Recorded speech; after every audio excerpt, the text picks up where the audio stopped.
ప్రతి సంవత్సరంలాగే రక్తదానం అనేది ఇక్కడ చేయడం జరుగుతుంది.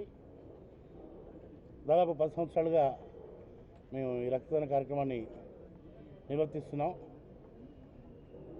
దానికి అండదండలుగా ఫ్యాన్స్ అసోసియేషన్ ప్రెసిడెంట్ మధు గారు, అలాగే మల్లేష్, అలాగే నెల్లూరు నుంచి చిన్న గారు పార్సాద్ రెడ్డి గారు, అలాగే ఒంగోలు నుంచి నిమ్మకాయల శ్రీనివాస్ గారు, ఇలా ప్రతి జిల్లా నుంచి, తిరుపతి నుంచి మురళి గారు, ఈ పెద్దలంతా కూడా ఈ కార్యక్రమానికి విచ్చేయడం కాకుండా వారితో పాటు ఎంతోమందిని ఈ కార్యక్రమంలో పార్టిసిపేట్ చేస్తూ ఈ రక్తదాన శిబిరాలని విజయవంతం చేస్తున్నారు. అంటే ఎక్కువ మొత్తంలో ఎక్కువ సంఖ్యలో రక్తదానం చేయడానికి కోరుకుంటున్నారు. సో వీళ్ళందరికీ కూడా చాలా చాలా థ్యాంక్స్.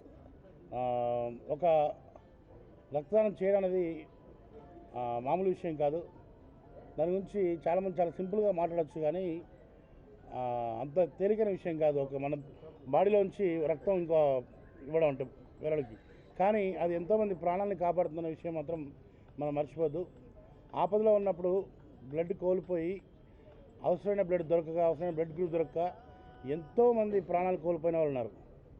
సో అలాంటి వాళ్ళ కోసం, బ్లడ్ కొనుక్కోలేని పేదల కోసం మేము ఇచ్చే ఈ రక్తం డెఫినెట్గా ఉపయోగపడుతుందని చెప్పేసి నేను నమ్ముతున్నాను. నాకు ఈ రక్తదానం చేయాలి, మిగతా సేవా కార్యక్రమాలు కూడా చేయాలని మనసులో అనిపించింది మాత్రం మన పూర్వీకులు. అంటే నాకన్నా ముందు మన సినిమా వాళ్ళు ఎంతోమంది హీరోలు కావచ్చు, ప్రొడ్యూసర్స్ కావచ్చు, ఎంతోమంది ఈ కార్యక్రమాలు చేపడుతున్నారు. ఇప్పటికీ వాళ్ళే నాకు ఇన్స్పిరేషన్.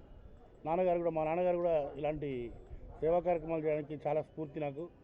సో వీటన్నిటి ఆధారం చేసుకొని నేను ఈ కార్యక్రమాలు చేపడుతున్నాను. నిన్ననే మెడికల్ క్యాంప్స్ కూడా నిర్వర్తించాము 3 చోట్ల.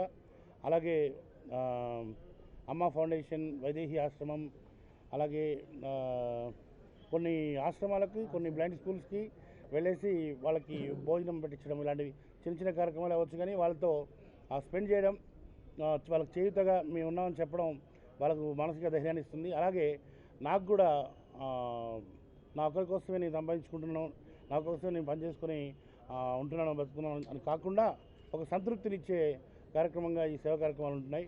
ప్రతి ఒక్కరు కూడా ఈ దిశలో నడుస్తారని, ఇలాగే మీ వంతు మీరు సమాజానికి స్పెండ్ చేస్తారని, మనీ రూపేణ కావచ్చు, లేదంటే మన శక్తి రూపేణ కావచ్చు, మన టైం రూపేణ కావచ్చు, ఏదైనా అవ్వచ్చు. ఒకసారి సమాజం గురించి మనం ఆలోచిస్తే చాలు. నేను ఎప్పుడు అంటున్నాను, మీరు వెళ్తున్న దారిలో ఒక ముళ్ళ కంచె పడి ఉంటే దాన్ని చూసుకుంటూ వెళ్లకుండా తీసి పక్కన వేసినా కూడా సమాజం సేవ్ అవుతుంది.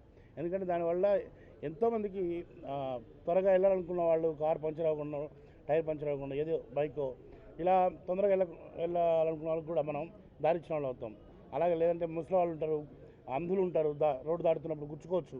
సో ఇలాంటివన్నీ కూడా చిన్నవి కూడా మనం దృష్టిలో పెట్టుకొని చేస్తూ వెళ్తే రేపు మన మనసులో పెద్దగా చేయాలన్న సంకల్పం కూడా వస్తుంది. చిన్న వాటిని నెగ్లెక్ట్ చేయకూడదు.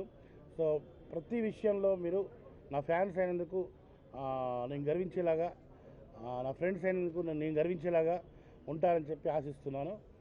ఇదే ఫ్రెండ్స్కి, నా ఫ్యాన్స్కి నేను ఇచ్చే సలహా, పిలుపు. ఇంత పెద్ద మ్యూజిక్ డైరెక్టర్ రావడానికి కారణమైన పూరి జగన్నాథ్ గారి దగ్గర నుంచి ఇప్పుడు చేస్తున్న ప్రతి సినిమా డైరెక్టర్ వరకు నేను ఎప్పుడు వాళ్ళకి రుణపడి ఉంటాను. వాళ్ళందరికీ, ప్రొడ్యూసర్స్ అందరికీ, డైరెక్టర్స్ అందరికీ, అలాగే హీరోస్ అందరికీ కూడా చాలా చాలా థ్యాంక్స్. ఇంకా రానున్న కాలంలో కూడా నన్ను ఇలాగ ఎంకరేజ్ చేసి నన్ను ఇంకా పెద్ద మ్యూజిక్ డైరెక్టర్ చేస్తారని చెప్పి ఆశిస్తున్నాను. అలాగే ఇప్పుడు బాలీవుడ్లో కూడా సినిమా చేసే అవకాశం వచ్చింది, అది కూడా చేస్తున్నాను ప్రకాష్ జా ప్రొడక్షన్లో. అది అంటే ఇప్పుడే అండర్ ప్రొడక్షన్, ఇప్పుడే స్టార్ట్ అవుతుంది, రికార్డింగ్ కార్యక్రమాలు అవుతున్నాయి. సో బాలీవుడ్లో కూడా స్థిరపడాలన్న ఆశ నెరవేరబోతుంది. Thank you very much. ఈ బర్త్డే సెలబ్రేషన్స్లో రక్తదానం చేస్తూ తర్వాత మిగతా కార్యక్రమాల్లో పాల్గొంటున్న అందరికీ పేరు పేరున ధన్యవాదాలు, నమస్కారం.